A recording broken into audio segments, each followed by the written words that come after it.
Actually, we're in France.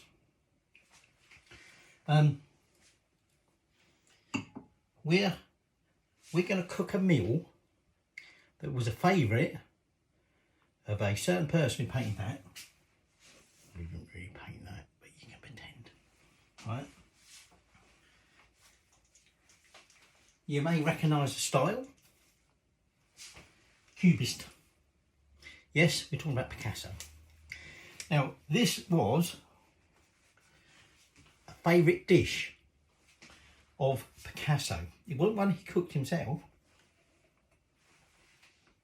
I'm rather sparkling at the minute. And that'll become apparent why in a bit.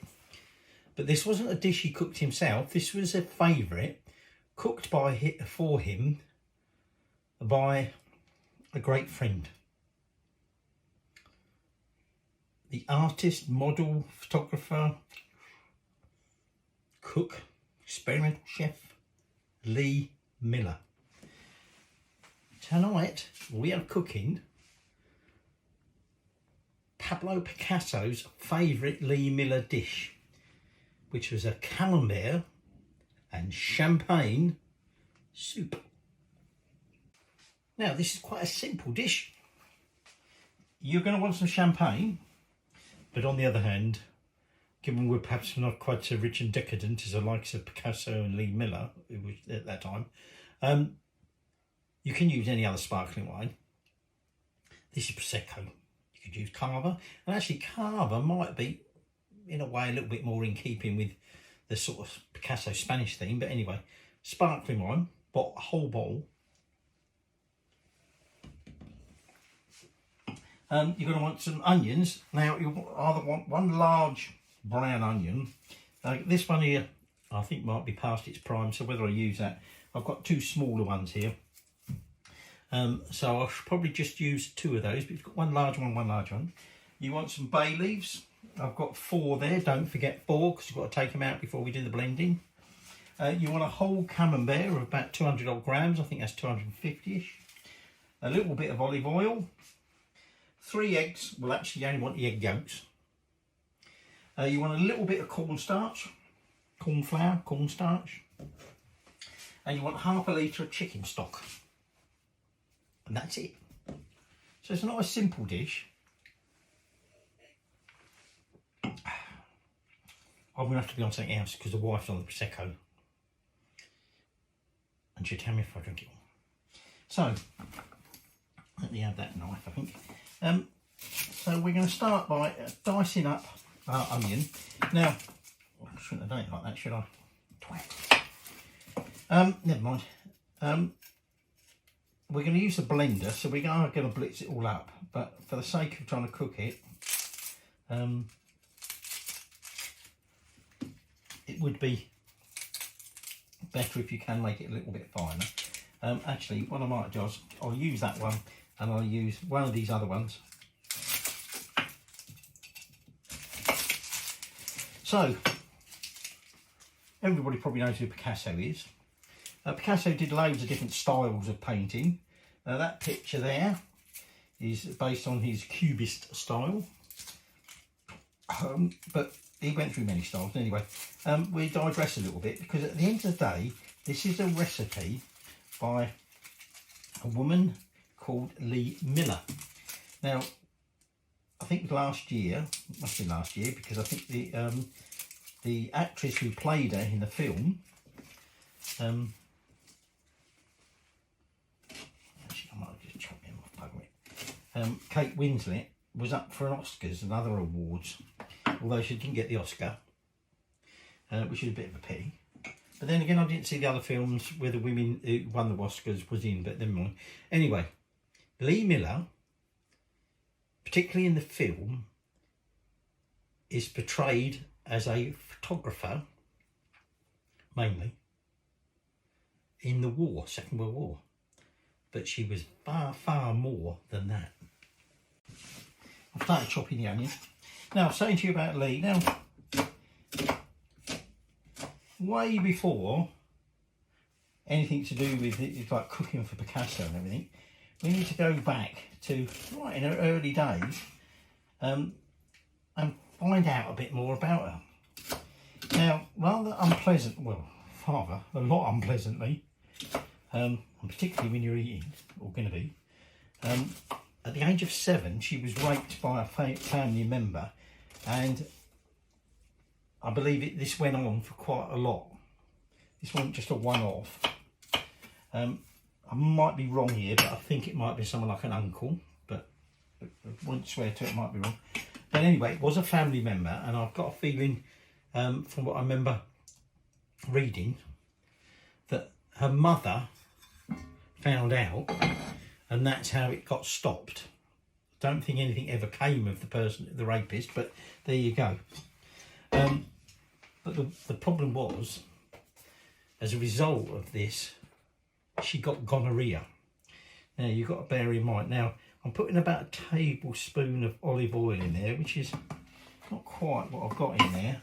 So I'm going to have to open the other bottle. Yeah, so she got...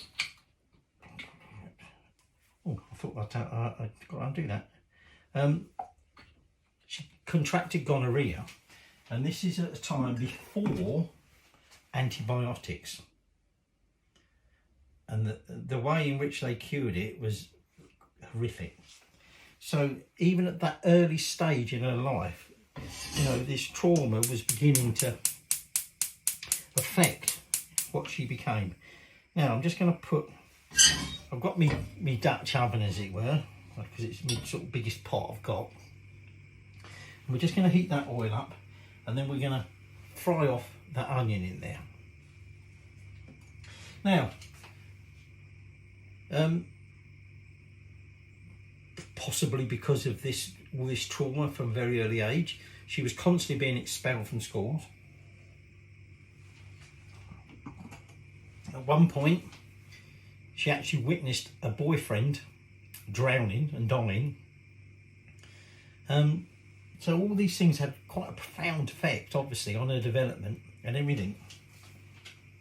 But a moment that completely transformed her life was when she was almost run over in the street, but she was saved by Condé Nast.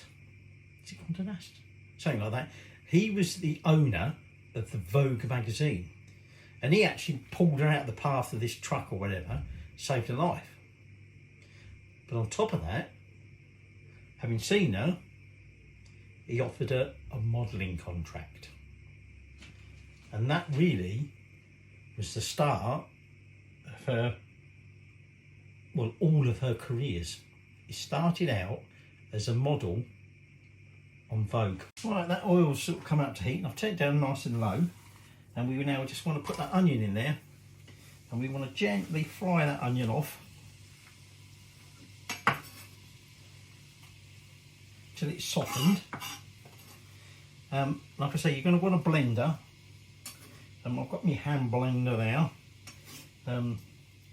Rather than going to all the mess of taking it out, pouring it out, putting in something else and mixing it back. So I was saying to you about how she became this model. Oh, my nice olive wooden spoon, as recommended by Her Holiness the Pasta Queen. Don't tell her. Don't tell her. Gets very jealous. Anyway, she moved to Paris, and while she was there, well, part of the reason she moved to Paris was not only because of her modelling contract for Vogue, but also because she wanted to study photography. And she studied, and I have to say, I'm a bit ashamed of myself because I've been a photographer since the age of 10, possibly even earlier. And I've studied photography and everything like that, and I've never heard of this guy, Edward Steichen or something like that.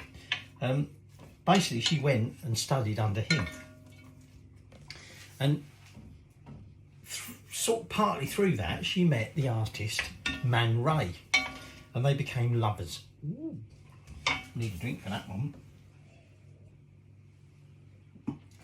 They became lovers, and she always credited Man Ray with introducing her not to good food or just good food and wine, but also how wonderful they could be. The combination, the different things you can have and everything. Just going to turn it up a little bit. And she actually, like I say, they ended up being lovers and everything. However, the relationship did turn toxic after a while and she left him. She went back to New York and with her brother, having now sort of established herself as a bit of a photographer, set up a photography studio with her brother during what was at the time the Great Depression, which is probably not a good time to be doing things like that.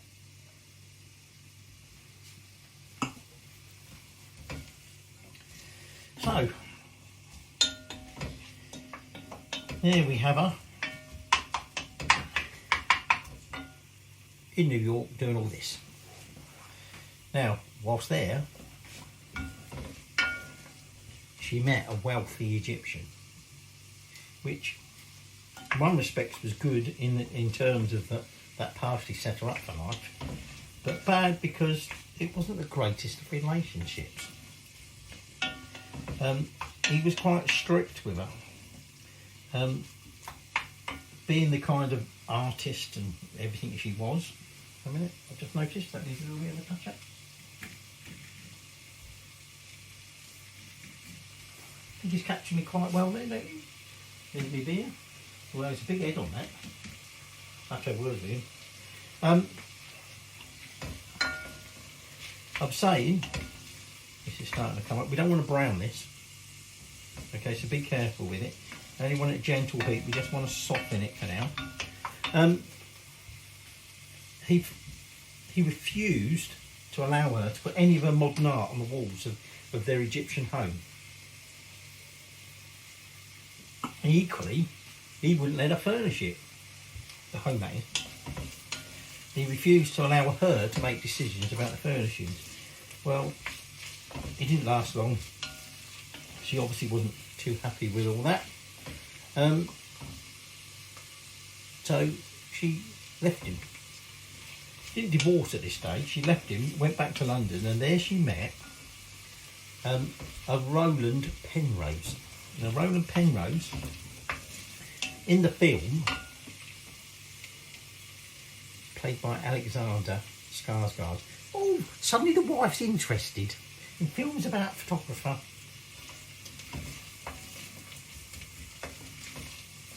Me, I mentioned pasta queen simply because I'm following one of her recipes.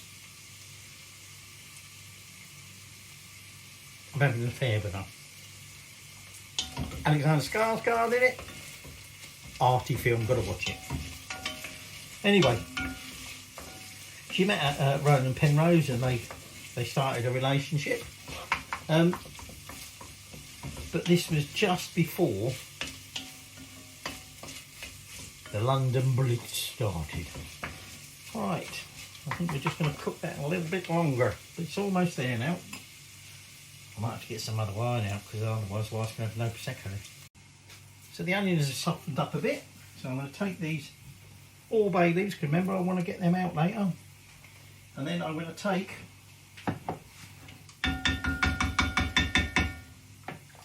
half a litre of chicken stock. In that goes. And now we're just going to bring this up to a boil. Actually, as you will find out as we progress. Oh look, the Prosecco's turned red. Let's go and top the wife up. She said to me, are you telling stories about me again? Are you having a go at me again? And you're going on about things like this, and now I'll get on to you about the pasta queen and everything. I said, you're not watching? You don't know. But I had to top the Prosecco up and there won't be much left, so I've had to switch. Anyway, like I say, we want to bring this up to a nice simmer. And we'll give a chance for the bay leaves to imbue their flavour into that. But this isn't actually an odd recipe for Lee.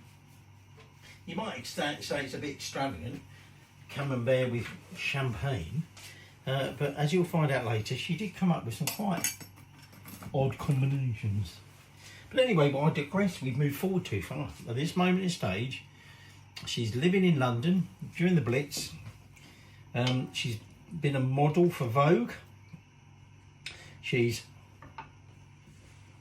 a photographer, but she gets worried because war's on, and if England gets invaded, or parts of England, if parts of England start getting invaded and cities come under siege, like London comes under siege, she's worried about what you're going to eat.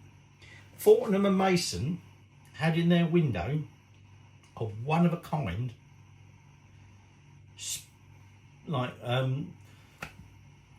excuse me, spice hamper. That's the bubbles in the Prosecco. Not me jammy red roux. He had a one-of-a-kind spice hamper, and she thought, oh, I could do with that. So she said to Fortnum and Mason, can I buy that can I buy that basket in your window? To which they said, no, it's a display item only. And she kept on and on, can I buy that hamper? I really, really want that hamper. And in the end they said to her, no, why are you so desperate for this hamper? By the way, we're still waiting for this to come up to a simmer. I'm not wasting time, I'm just killing time. Okay, so they said to her, why are you so desperate? She said, well, if London or any city comes under siege, one of the first things is people run out of food. So they have to start eating rats. If that's what's going to happen, I'm going to make sure my rat stew or soup or whatever tastes the best it can do, with a nice selection of herbs and spices. They said to her, piss off, you're not having it. Anyway, as it happened, she went to Vogue and offered her services. Instead of worrying about being stuck in London, she asked them if she could be their war correspondent. And in particular, because obviously being a woman, she couldn't go out onto the front line and do things like that, as in photograph action on the front line. She's a bloody woman. How dare she? So she argued with Vogue, why can't I go and photograph women in the war? Show what the women were doing. And Vogue said, well, yeah, that's fine. And so that's what she did. She became this war photographer, stroke journalist, primarily, and this is legal over, although that's what she argued she was doing, she wanted to do a little bit more than that.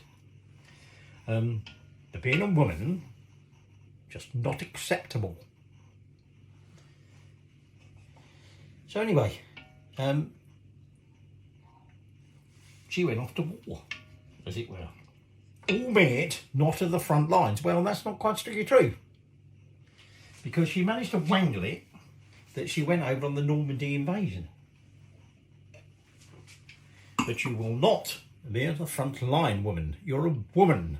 A woman cannot do things like that. It's not acceptable. You're a woman. So she was a bit naughty and sort of did a bit of frontline action, you know, with the camera, and got in big trouble. Right, this is not quite up to simmer yet, so we've got to let it go a bit longer. What I'm going to do in the meantime is we're going to make up our corn slurry. And so here we are. Lee's been there, Normandy invasion, naughty girl, some of the frontline action, photographing it. It's telling off. Right, I put 1 tablespoon of cornstarch in there. I'm just going to add 2 tablespoons of water. And keeping in with the French theme, sort of. Okay. Now, I said to you, she got into trouble because she didn't follow the rules. She went out the front line, sort of. And so she put on house arrest. Well, the Lee being Lee, she didn't give a shit much about that. It weren't long before she was back out there in action, as it were. She did photograph women, and you've got a whole selection of her photographs where, just going to rest that on there, where she photographed, you know, women doing their bit, but equally she was determined she was going to do as much as she could. She was there photographing, and she was one of the most, well, 2 or 3 women photographers, women journalists, there at the front, as it were, documenting all this stuff. You know, literally, you can count on less than one hand, which actually is interesting because in a minute you can see about Picasso's fingers. Well, you know, it's only 4, but anyway, not that Picasso only had 4 fingers, but we'll come to that. Right, this is coming out the bowl, so I'm just going to, I'll turn this up again.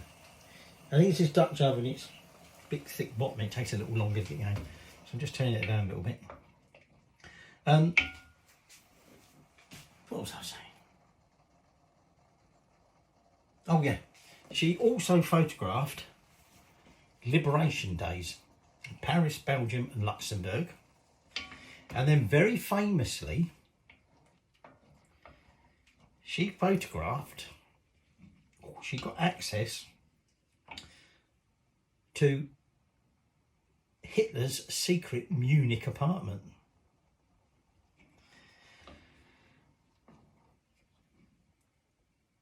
I believe she managed to wangle the key from somebody. I don't quite know who or how, but she wangled the key from somebody and went in and did stuff in there.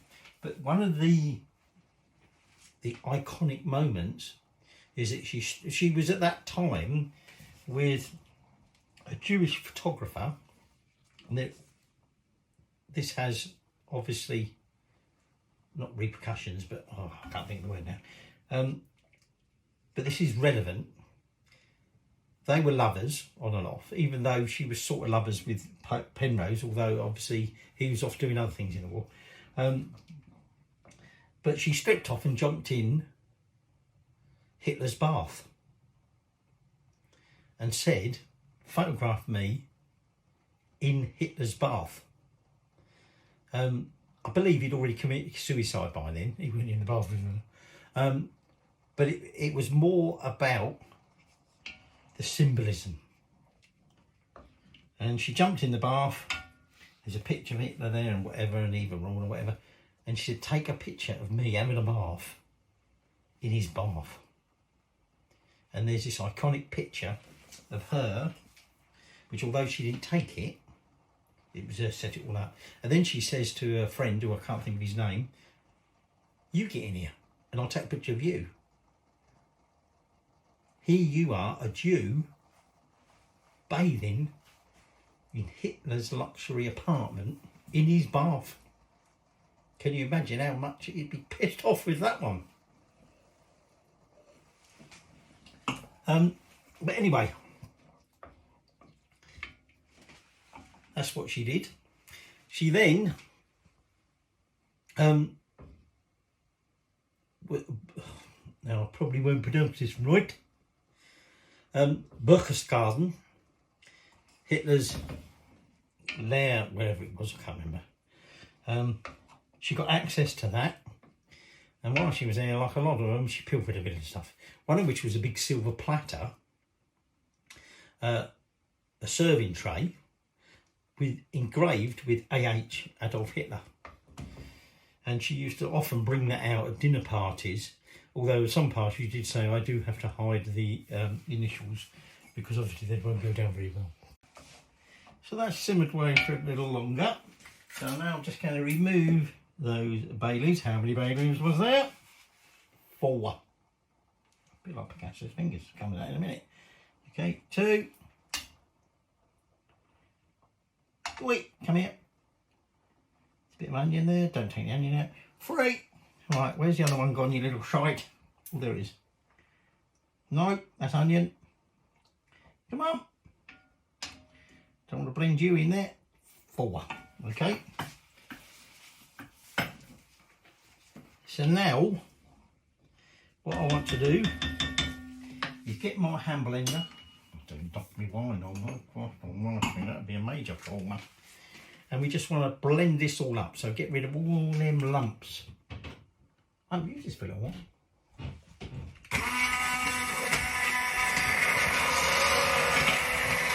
Seems to be working.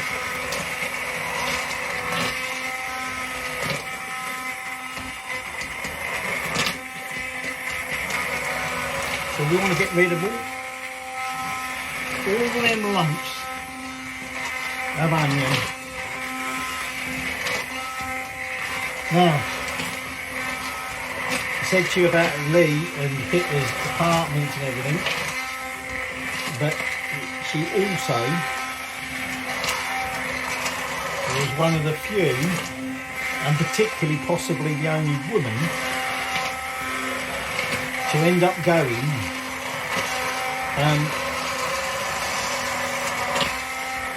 into concentration camps.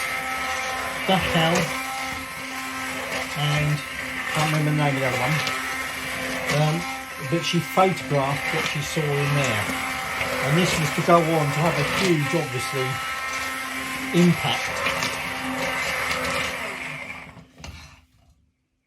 on her well-being.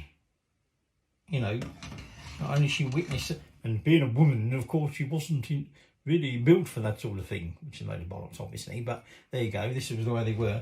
But even so, she witnessed some of these things that even men, you know, really struggle for the rest of their lives to cope with. And, well, so did her, she for some extent. Anyway, I'm just going to finish blending this off. Now that's blended up. I did give it another little blitz actually. And now I'm just going to add that cornstarch. And we're just going to cook that. That's really weird, that picture, aren't they? Because I keep thinking, you feel, out of the corner of my eye, it looks like my cupboard door's open. Right, so we're just going to stir that in. Wait, don't make a bloody mess, you git. I'm just going to turn that down a bit more. Obviously that's going to thicken it up a little bit, but we are putting a whole bottle of wine in there in a bit. Actually, it's still a bit lumpy, but I've got a feeling I might have to use that blender again in a bit anyway. We'll see what. Stop, keep splashing out, you little shite. So, after the war, Lee goes back to United States, and there she reunites with Penrose, becomes pregnant by him, at which point she decides she'll need to divorce her Egyptian husband, which she does, and then marries Penrose.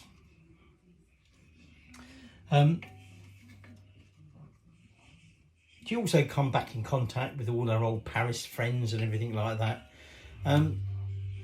which included people like Man Ray and Picasso, and various others.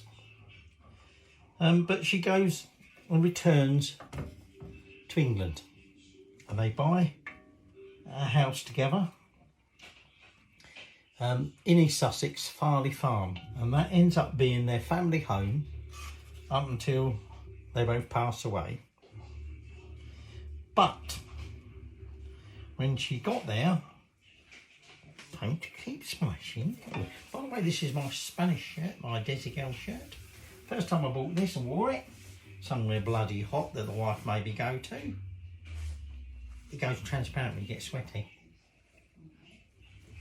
I said to her, buy me something appropriate I could wear tonight, and she thought this was a bit arty, fitting in Picasso words, and Spanish.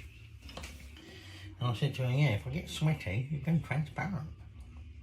You don't want to see that, do you? Anyway,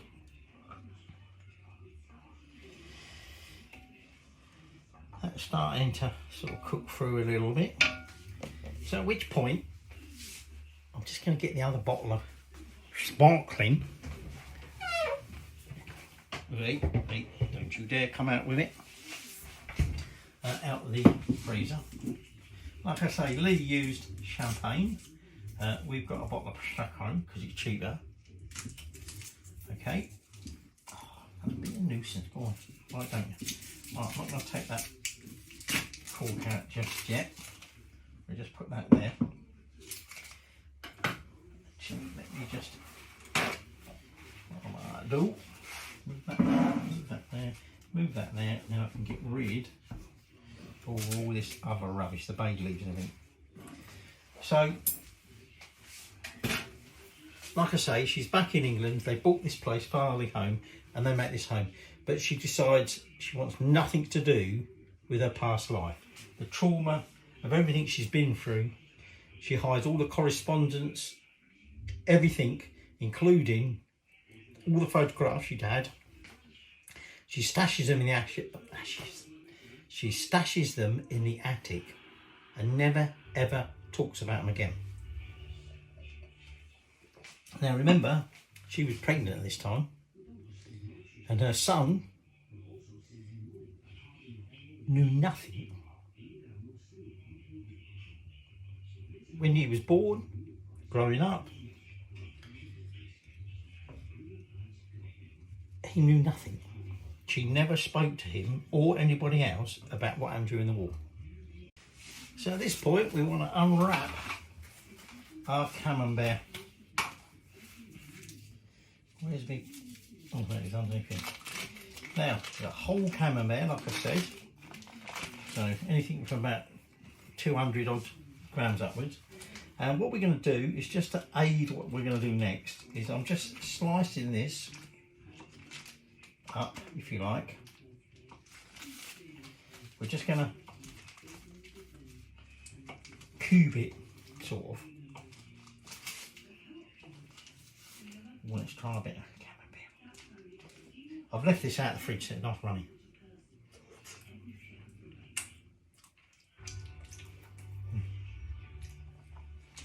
Beautiful. Now,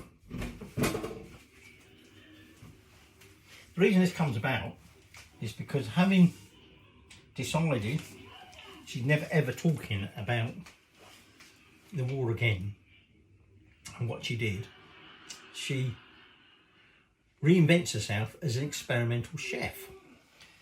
So what we're going to do is, we're now putting that cheese, and there it is. This is properly wrapped in waxed paper. We're going to have to do a thing about cheese. Supermarket cheese in plastic, no, do not do that. Proper cheese is not wrapped in plastic, sweats. It's not good for it. And it's certainly not things like brie and whatever, wax paper. Anyway, so I've plonked that in there, and you want to melt it all. Now, I suspect we may need the blender, because obviously we've got the rind, if you like, and that's not really going to melt. But we're going to melt that all down, and that's the camembert. So let me get rid of that. Shame really, although I do have wax paper I can use instead. So she's reinvented herself as this experimental chef, and she doesn't just sort of like play around at it like I'm doing this possibly. She goes on courses, learns about butchering. She signs up for competitions. She collects recipes, you know, clippings from books and magazines and things like that. This is starting to melt down. That's not the healthiest of soup, the whole bloody camembert, right? And this is what she does. She sits there and recreates dishes. She invents dishes. She tries out exotic ingredients. Actually, it sounds pretty much like me. I thought, why just do, like, you know, something bog standard? Let's try something different. Well, this is what she did. Excuse me. And she tried out different things. She got very into gadgets. Sort of gadgets. Oh, this gadget will make your life easier to do this, that, and the other. Fuck, give it a go. house became full of recipes, gadgets, exotic ingredients. She entered competitions. She went to the Paris Cordon Bleu school and attended that. She then came back to London and did the London Cordon Bleu school. Essentially, cooking and entertaining became her life. Now, while that's melting down, what I'm going to do is I'm going to take our eggs, and I just want the yolks. So I'm just going to separate out the yolks.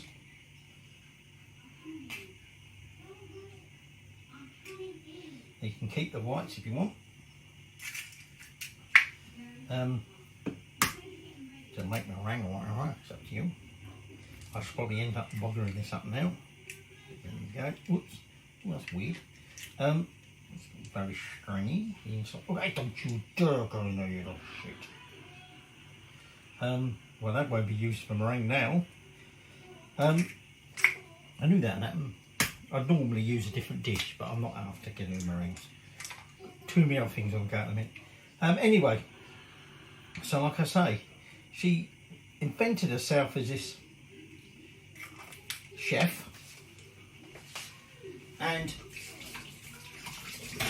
she started entertaining. Now, as well as collecting all these recipes and inventing these recipes, now what I'm going to do, by the way, just change the subject slightly, is because the rind, if you like, is still in there and it's not actually sort of melting, I'm just going to give it another blitz. A little bit difficult because my egg yolks broke, but the idea being, put that on a low simmer and gradually add in those egg yolks one at a time.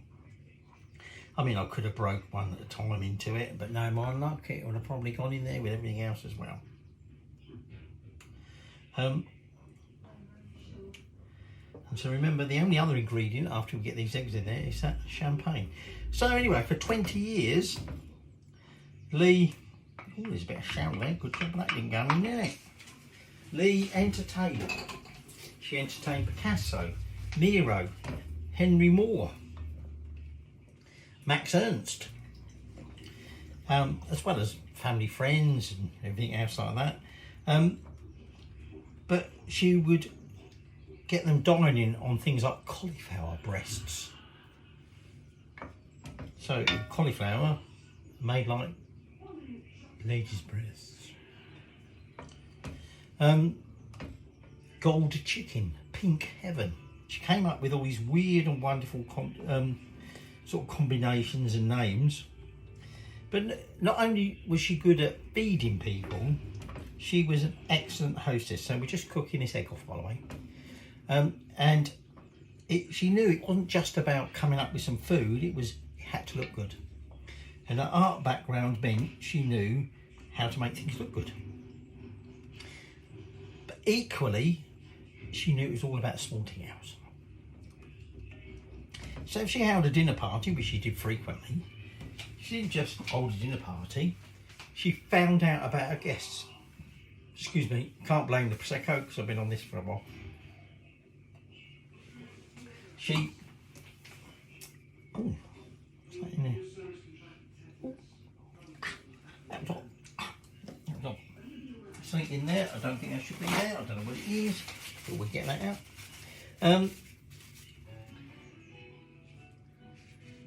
Yeah, I've got that, whatever it is.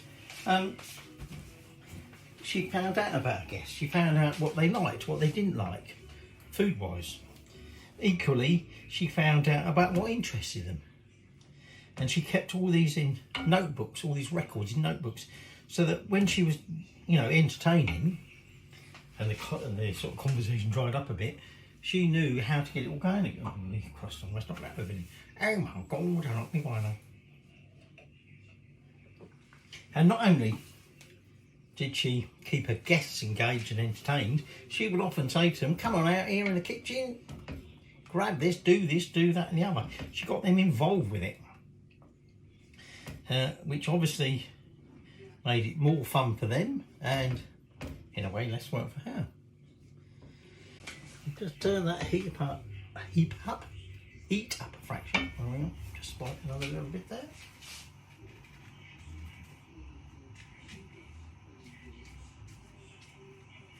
That's better.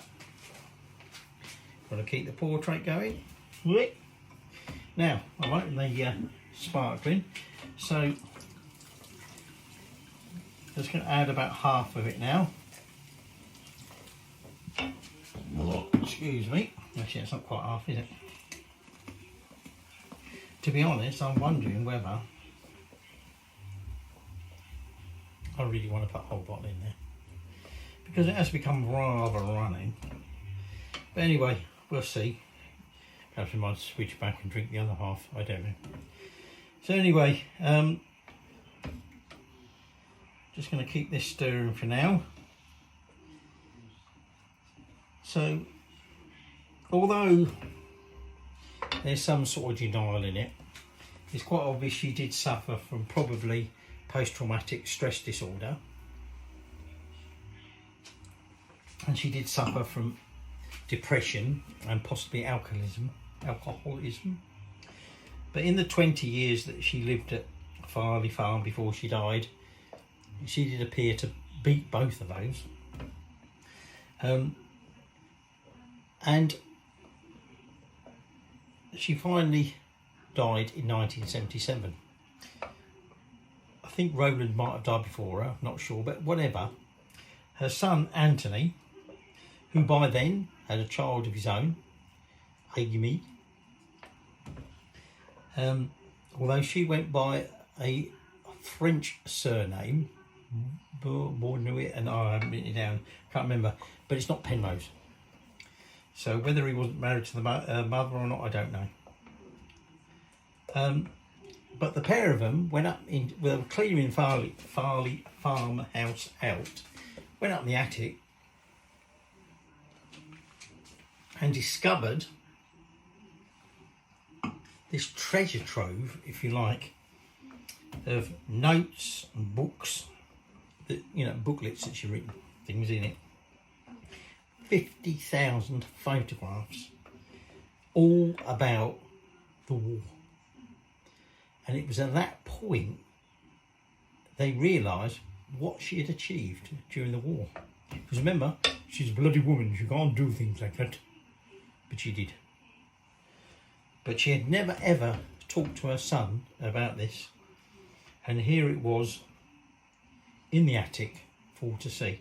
So the pair of them decided, you know, they had to do more than just leave this. Actually, I'm just going to put a little bit more in. But I think we're going to keep the rest of that and drink that. Otherwise it's going to be a very runny soup. I don't know if I really want a runny soup. In the original recipe it talks about putting that whole lot in. Just pretend the others got in. Who cares? It's only me and the wife eating it, drinking it, eating it. No alcohol in it by the time it's cooked. Anyway, they decided to use all this and they set up Farley Farm as a gallery, showing off photos and other stuff. They put together her recipes. Amy has produced a book, which I think may well be out of print, and it's about 30 quid now if you want to try and get an old copy, which I'm trying to do. And actually I was a bit of an idiot. There was a copy on eBay for 19 quid and apparently it's brand new, and I sort of ummed and I'd left it at the last minute, and some bastard, as they do in eBay, very last minute, went and jumped in and bought it. Anyway, never mind, I'll just keep looking. And apparently this recipe is in that book. But anyway, I digress. So you can go and visit Farley Farm. I don't know if it's open throughout the year, but it's certainly open certain times. You can just put this in the fridge. Oh, there's some in there already. There's not going in the fridge just yet. And you can see some of her photos, learn more about her. So while we're just waiting for that to cook off, I've started preparing plates, and I've put some Picasso fingers bread ready to eat with it. So, final stage is to serve that up, taste it and tell you about some of Lee Miller's, I did sort of tell you, but some of her other inventions. Wife agreed. Did seem a bit pointless pouring the whole bottle in there because it's quite runny as it is. I'll turn that down a bit more. So I said I'd tell you a little bit before I serve up. And then I sat there and gave myself a little bit of a Prosecco that was left because I said we've got another half bottle. I then realised I've actually got a load of jammy red roux left, so I didn't actually need this, but never mind, needs must. Pink Prosecco. So I told you about some of the things she come up with. Goldfish. She came up with this dish called goldfish, and basically it was cod. But she covered it in a sauce made of carrot, onion and butter, so it looked golden. She came up with a dish she called Muddle's Green Chicken. Muddle's Green was near where she lived, so it was named after that. And because it was green sauce, it was Muddle's Green Chicken. And basically, it was really just, she was chucking things like peas, a couple of bunches of celery, some parsley, some leeks all together, blitzed them all together, and thought, well, that was green. Pulled that all over chicken and called it Muddle's Green Chicken. This is what I'm saying. She tried different things out, tried mixing different flavours, different things. What's it like? Persian carpet. A dessert. Sliced oranges. It's a bit warm in this cap on, by the way, over this thing. Orange blossom water, creme de cassis, grenadine, decorated with candied violets, Persian carpet. And then she said, I quite often serve this on the silver platter I got from Burger Starten. And not only has it got Hitler's initials on it, it's got the old Nazi eagle and a swastika, but I might hide that so they don't see that. So, there we go. That's the story of Lee Miller. Let me get rid of that. Don't really want to put that in the water. So let's serve this up. Okay. Just realised I ain't got any spoons out.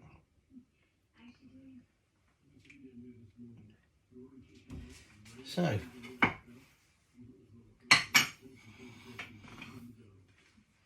here we have it, served with a Denise or whatever. Now let's try this soup out. I've not done this before, no idea what it's like.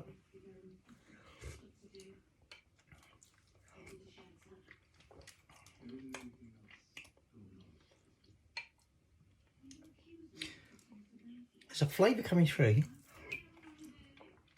Can't quite work out what it is. It's just making a mess everywhere. It's definitely the camembert, the strength of that camembert coming through. A little bit of onion. There's sort of a little bit of a tang from that wine, but I think the overwhelming flavours on that. A bit delicate, is the onion and the camembert. So there you go. Picasso's favourite soup, prepared by Lee Miller. Well, it was at the time, not by me now. Picasso's favourite soup, prepared by Lee Miller, camembert and champagne.